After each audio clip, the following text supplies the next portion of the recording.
Ministério da Cultura, Prefeitura da Cidade do Rio de Janeiro, Secretaria Municipal de Cultura, BASF, Kim Ross, Grupo Boticário, BRQ, Sicredi e Dataprev apresentam logotipo animado da Criar Jogos, fundo azul com degradê lilás, homem branco de cabelo comprido preso e roupa preta, professor Caio Passos. Bom dia, boa tarde, boa noite para todos que estão me assistindo. Depois de contar sobre a história dos videogames e do seu desenvolvimento, agora eu estou de volta para contar para vocês um pouco sobre o aspecto do mercado, as outras funções dentro da criação de um jogo. E começo com a mídia. Mas não estou falando de reportagens sobre videogames, pelo menos não só sobre isso, mas também sobre quem trabalha com videogames na mídia. Só artista e programador trabalham em videogames? Porque desenvolvedores não são as únicas pessoas que trabalham com games. Temos também os influenciadores, jornalistas, atletas e uma série de outras profissões que envolvem games e mídia. Parte 1.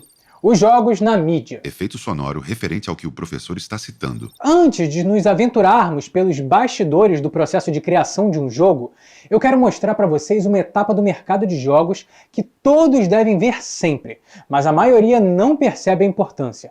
Eu falo da mídia e do papel que ela tem em levar os jogos até vocês de todas as formas possíveis. Se você já conheceu e se interessou por um jogo novo por causa de um streamer, então imagina como pode ser importante. Quantos streamers você conhece?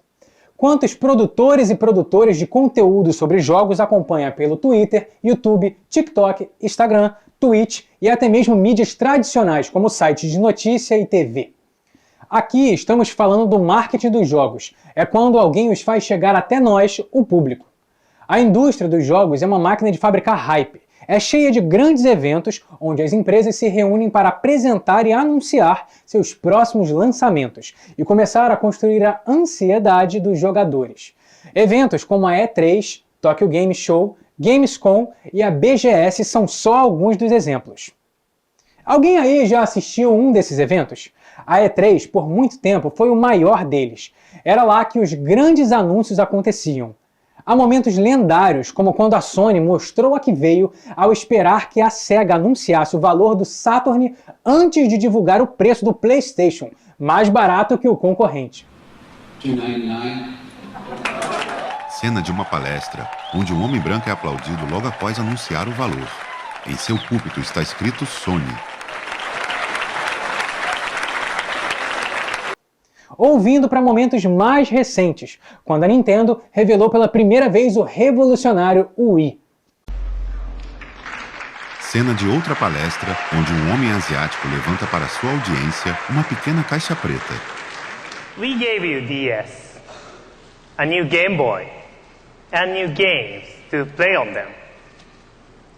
And now you say, you want a revolution? Well, we've got one.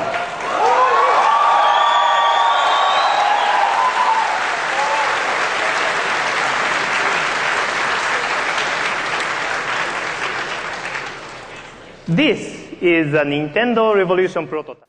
Teve também a revelação do remake de Final Fantasy VII. Cena da apresentação do jogo. Podemos ver que o teatro está lotado. Please welcome Yoshinori Kitase. E o momento emocionante quando o diretor de Mario + Rabbids foi às lágrimas ao receber um elogio de Shigeru Miyamoto, criador do mascote da Nintendo, o maior ídolo de muitos desses criadores de jogos. Since this project first started, I've been very excited to see what kind of humor the Rabbids could bring to the Mario world. And so when I met Davide-san, who is the creative director of this game... Cena citada pelo professor.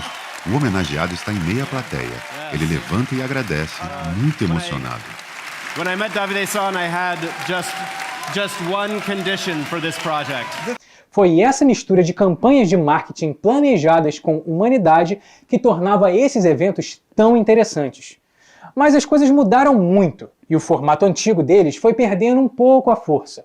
Eventos como a E3 cresceram em uma época na qual não havia um acesso tão instantâneo à informação quanto existe hoje.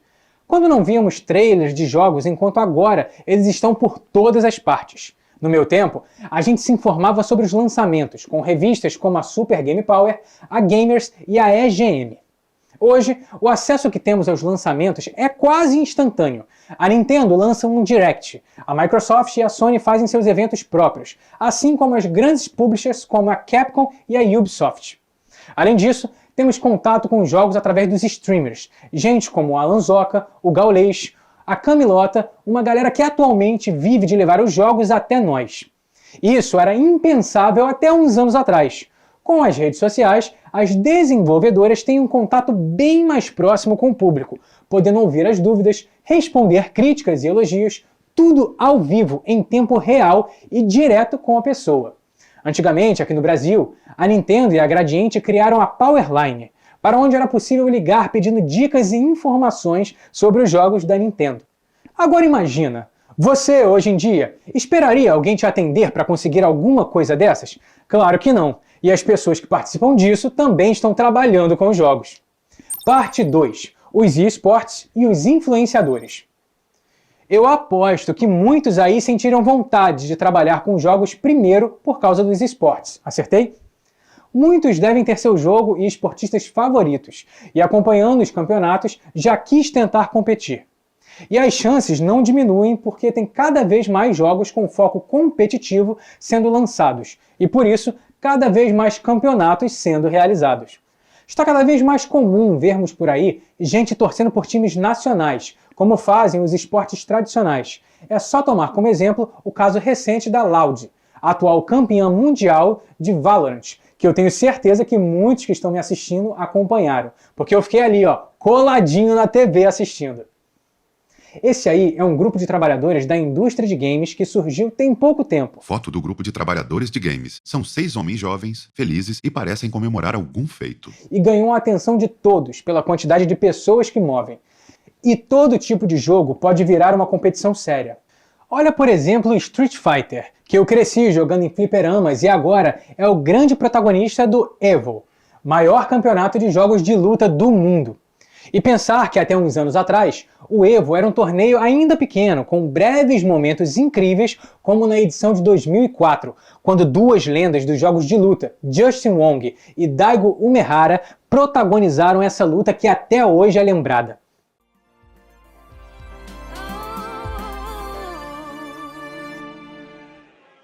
Cena da luta citada pelo professor. Na tela principal, vemos a luta no jogo. Em uma tela menor, no canto inferior esquerdo, temos os dois jogadores.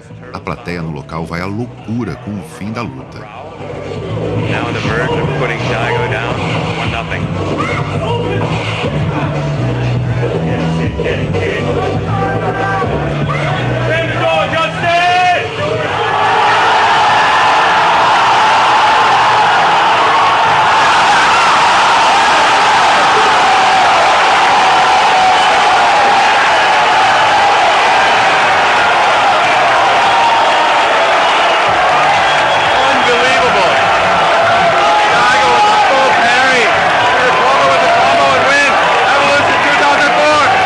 Incrível, né? Desde então, quantos momentos assim todos nós não vimos nas mais diversas modalidades de jogos? É muito especial conseguir ir jogar para competir ou assistir entendendo as regras, aprendendo estratégias novas e indo aplicar você mesmo no jogo. E isso é muito importante para manter esses games relevantes por muito tempo. Hoje, já não podemos mais ver games sem os eSports. Quantos torneios de FIFA você não fez com os seus amigos? E de LoL? Qual o seu elo nas rankeds? Isso tudo nos motiva a competir e a querer jogar mais e mais, e eram coisas que não tinham ou pouco tínhamos até uns anos atrás. Os videogames estão sempre mudando, como dissemos na aula anterior, e nossa forma de interagir com eles só acompanha. Por isso, é impossível prever qual a nova profissão virá disso no futuro. Quem imaginaria que hoje em dia teríamos narradores e comentaristas especializados em esportes eletrônicos? Jornalistas que cobrem esportes, como a galera do futebol faz há anos e anos. Os influenciadores também entram em uma categoria parecida, porque eles também intercedem entre jogos e o público. Seja produzindo podcasts, discutindo jogos ou notícias, ou destrinchando o tema. Seja transmitindo gameplays de lançamentos e integrando a comunidade que interage e comenta em tempo real. Você deve ter uma série de nomes que vem na cabeça na hora que falamos de streamers e youtubers de games, não tem? Seja gente que fala sobre vários jogos, seja gente especializada em uma série ou gênero. Sabia que tem influenciadores e streamers especializados em Pokémon, por exemplo? Ou jogos de esporte, jogos de luta? Mas diferente do que acontece nos eSports, o caminho para entrar nesse meio é menos óbvio. Aqui, você não monta um time ou treina para competir. Aqui é preciso misturar carisma com sorte. Parte 3. Trabalhar com desenvolvimento sem desenvolver. Sabe uma função que surgiu recentemente e não existia anos atrás? Pessoas especializadas em monetização nos jogos. As empresas contratam economistas, pessoas especializadas nessa área, para entenderem como fazer mais dinheiro com os jogos e de que forma vender itens e produtos dentro deles sem afastar os jogadores e sem correr risco de falhar nisso. Gosto de usar esse exemplo porque ele mostra bem como todo mundo pode se envolver na cadeia produtiva dos games, seja dentro ou seja fora, sem necessariamente ser artista ou saber programar. Sabe a Valve, empresa dona da loja digital Steam? Uns anos atrás, eles contrataram um time de economistas para ajudar a loja a crescer. E esse era um time tão renomado que teve até uma pessoa que virou ministro da economia na Grécia. Olha aí.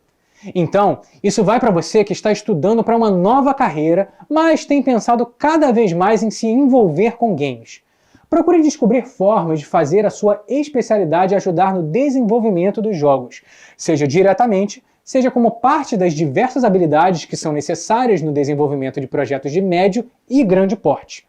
Jogos pequenos ainda podem ser desenvolvidos por uma pessoa só, mas projetos maiores precisam de uma equipe maior e mais diversa. Um dos casos é o de localização. De uns anos para cá, devem ter percebido quantos jogos estão ganhando tradução para o português. Até Mario Party foi traduzido para o nosso idioma. Então, tem mais uma porta de entrada para muitos de vocês, a tradução de jogos. E a tendência dela no Brasil é só crescer, porque mais jogos serão lançados por aqui e mais tradutores e tradutoras serão necessários para dar conta dessa demanda. Então você estuda letras ou domina outras línguas? Talvez esse seja o caminho para você. Se você gosta de gerir equipes, administrar, basicamente qualquer carreira é possível dentro da indústria dos games. Então, suas habilidades são necessárias, sejam elas quais forem. E não se esqueça de que os jogos vêm crescendo cada vez mais. Parte 4. Metendo a mão na massa. Agora, alguém aí me pergunta, tá, mas eu programo, faço arte, escrevo, eu quero fazer jogos. Aí tem uma ótima alternativa para quem está começando, para quem vai sair desse curso querendo botar a mão na massa e desenvolver o próprio jogo, as Game Jams. E o que são Game Jams? São eventos organizados por empresas, cursos ou mesmo influenciadores, no quais pessoas se juntam para desenvolver um jogo com base em uma série de regras e em um prazo pré-determinado.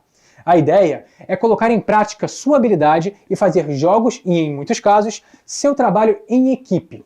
Foram vários os jogos que primeiro foram criados para Game Jams e depois viraram sucesso comercial. Surgeon Simulator, Super Hot, Snake Pass e Goat Simulator são apenas alguns dos exemplos. O mais legal de Game Jams é que elas não exigem nada além do jogo terminado. Normalmente, não há uma competição. A ideia é só ter o maior número de jogos diferentes com a mesma proposta. Elas são muito boas para ajudar desenvolvedores iniciantes a entenderem como o desenvolvimento de jogos funciona e também a terem jogos prontos para o portfólio, para apresentarem possíveis oportunidades. Uma das melhores coisas nelas é que são variadas e exigem uma variação bem grande de especialidades para que os projetos sejam concluídos. Então, mesmo que você não seja um artista ou programador, mas seja bom contando histórias, pode participar de alguma equipe. Jogos, no fim, são muito interdisciplinares e, por isso, são um bom caminho para qualquer profissional interessado. Claro, sua vontade de participar da indústria de games também é importante para ajudar na hora em que houverem obstáculos. Mas é muito importante ter sempre em mente que, seja lá qual for o seu talento, é possível que ele seja necessário, mesmo quando não parece tão óbvio assim. É isso, pessoal, e até a próxima aula. Lei de Incentivo à Cultura. Patrocínio: Prefeitura do Rio de Janeiro, BASF, Kim Ross, Grupo Boticário, BRQ, Sicredi, Dataprev. Realização: Burburinho Cultural, Ministério da Cultura, Governo Federal.